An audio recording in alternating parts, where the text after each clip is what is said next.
El sangrado de tubo digestivo es una emergencia que pone en peligro la vida del paciente.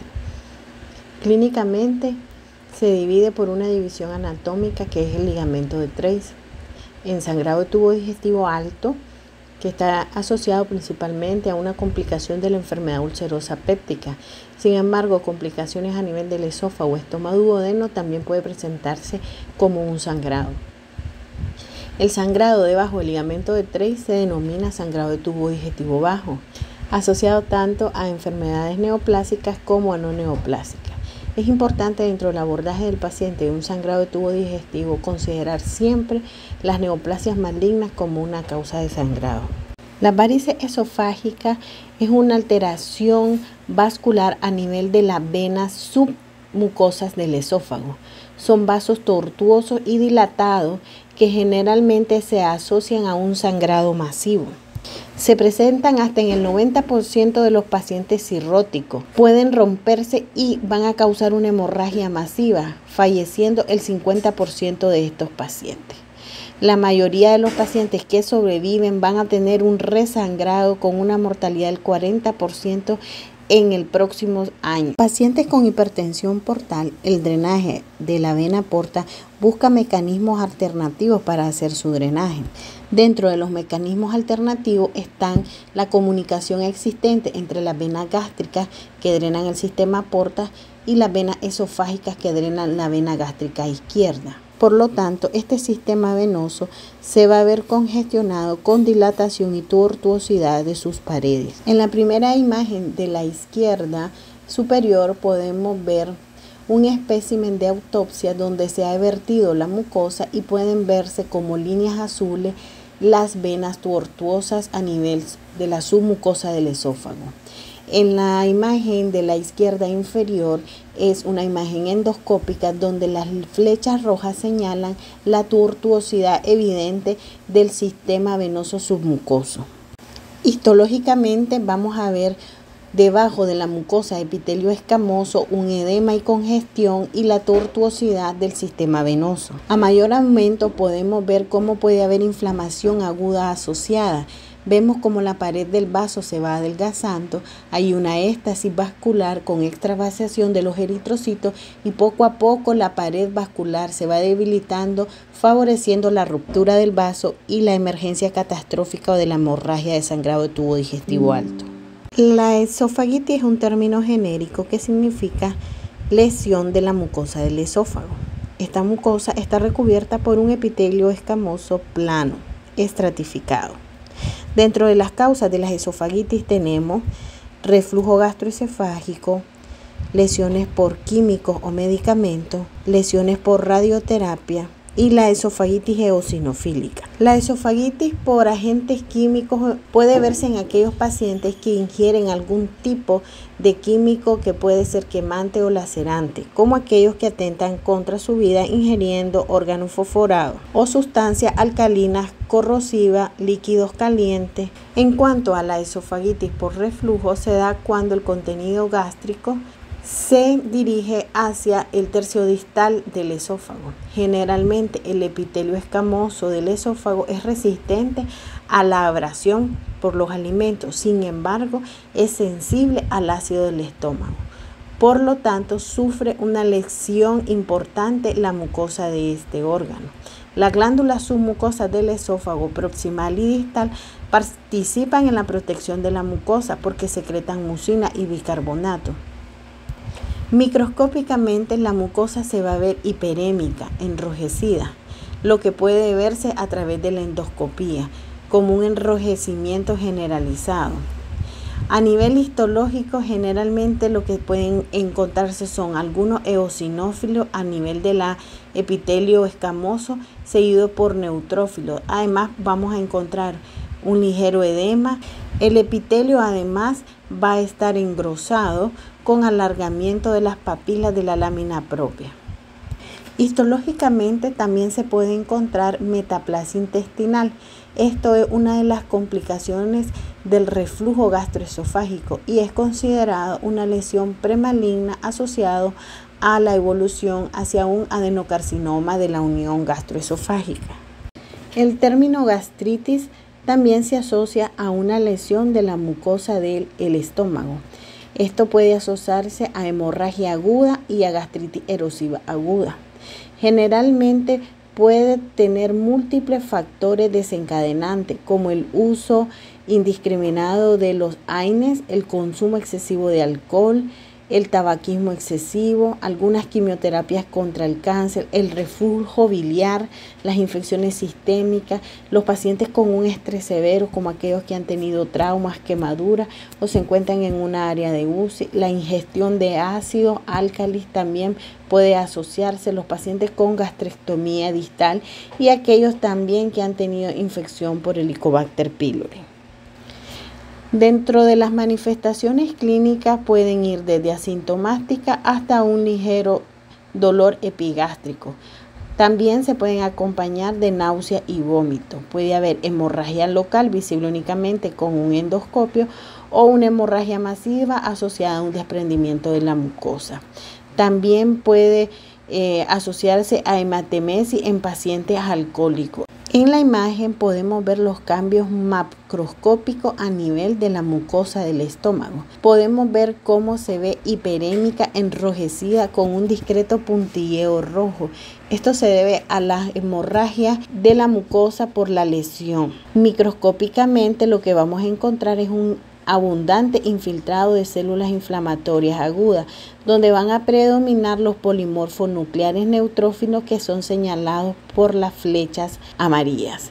Además podemos ver en el estroma un discreto edema y las células pueden tener cambios reactivos como agrandamiento del núcleo y una ligera hipercromasia. En cuanto a la gastritis crónica, esta puede presentar tres complicaciones: la enfermedad ulceropéptica, la atrofia de la mucosa y la metaplasia intestinal con displasia, que es asociada al desarrollo de una neoplasia. La enfermedad ulceropéptica, cuya complicación más severa es la formación de la úlcera, donde se pierde la continuidad de la mucosa y hay una ruptura asociada a una erosión que puede complicarse con un sangrado y perforación del estómago.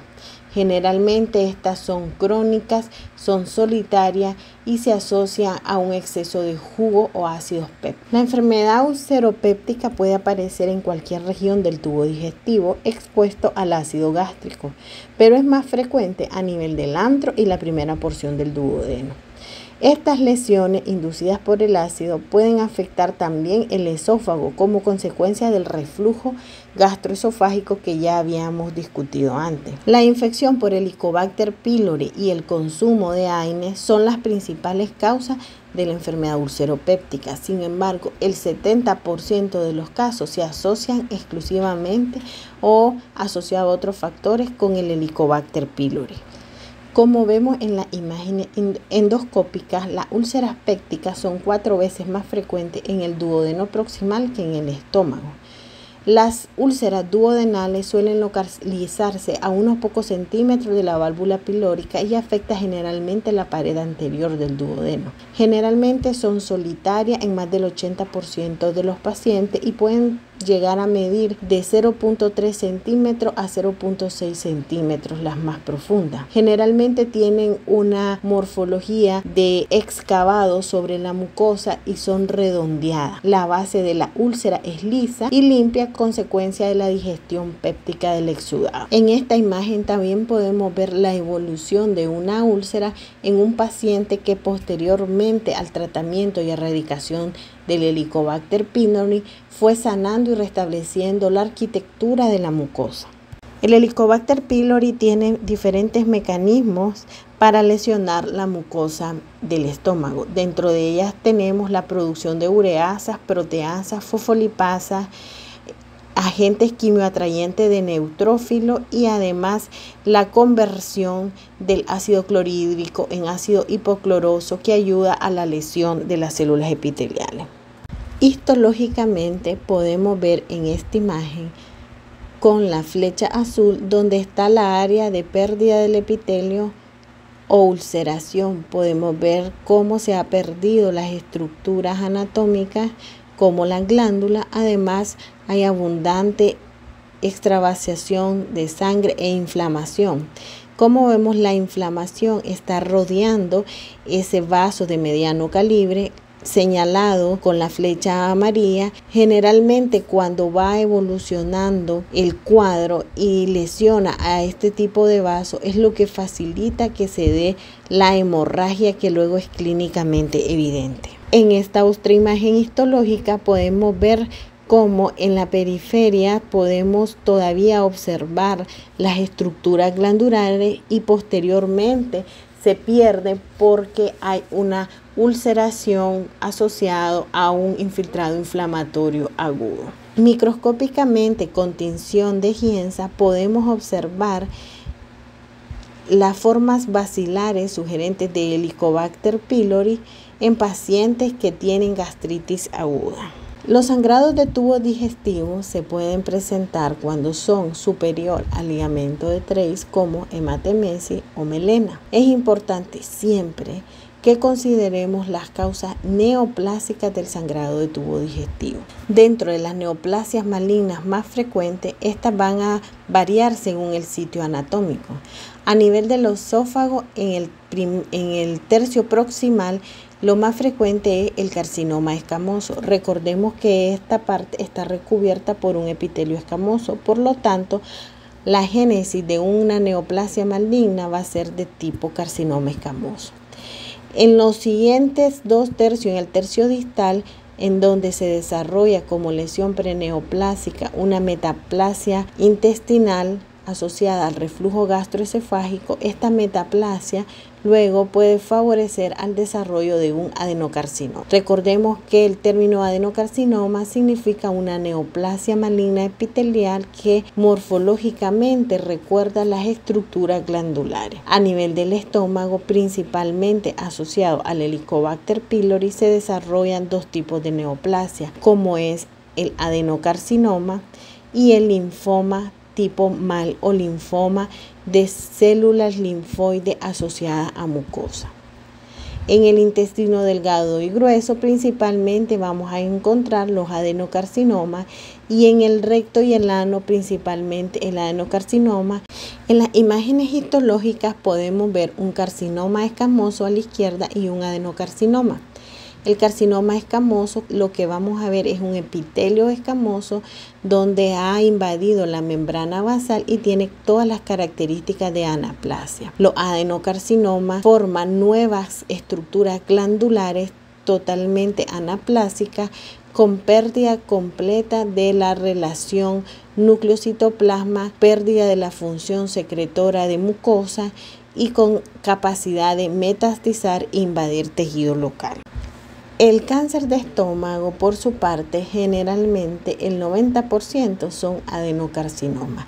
Esto asociado a la inflamación crónica que provoca la infección por Helicobacter pylori y principalmente afecta la porción distal del estómago. El cáncer de estómago está asociado a las principales causas de muerte oncológica.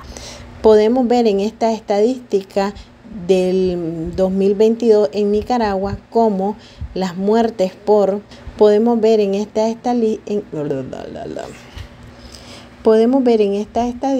como los tumores malignos del estómago ocupan el segundo lugar dentro de los más frecuentes en Nicaragua. En séptimo lugar tenemos los tumores malignos del colon, en noveno lugar los tumores malignos del páncreas y en último lugar los tumores malignos de recto. La infección crónica por Helicobacter pylori es un buen ejemplo para explicar los conceptos básicos de oncogenia en múltiples pasos asociados a un microorganismo. Generalmente, los pacientes que tienen Helicobacter pylori de forma crónica van a desarrollar un estado de inflamación crónica que posteriormente va a ocasionar atrofia gástrica, siendo este un mecanismo de adaptación. Se va a generar metaplasia intestinal, el cambio del epitelio donde se van a formar células glandulares de tipo colónicas Además, se va a formar metaplasia intestinal como respuesta adaptativa a la lesión que está sufriendo por la presencia del Helicobacter pylori.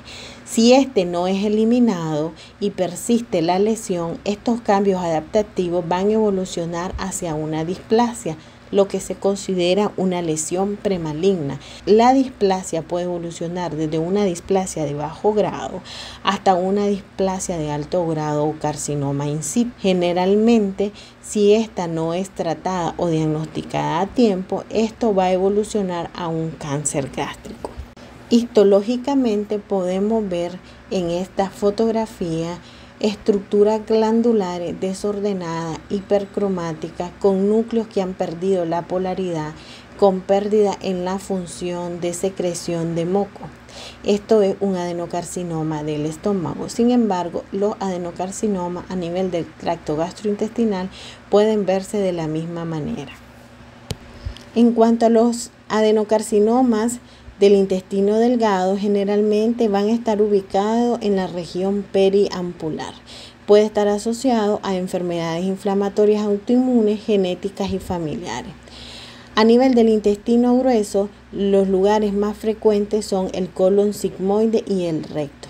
Dentro de los métodos de detección temprana está la colonoscopia en pacientes mayores de 50 años como un mecanismo de tamizaje. Además, se puede hacer prueba de sangre oculta en heces para encontrar hemorragias microscópicas no visibles que puedan sugerir una neoplasia. A nivel clínico, los carcinomas que afectan el lado derecho generalmente se asocian a anemia por pérdida de sangre y a dolor abdominal de tipo vago.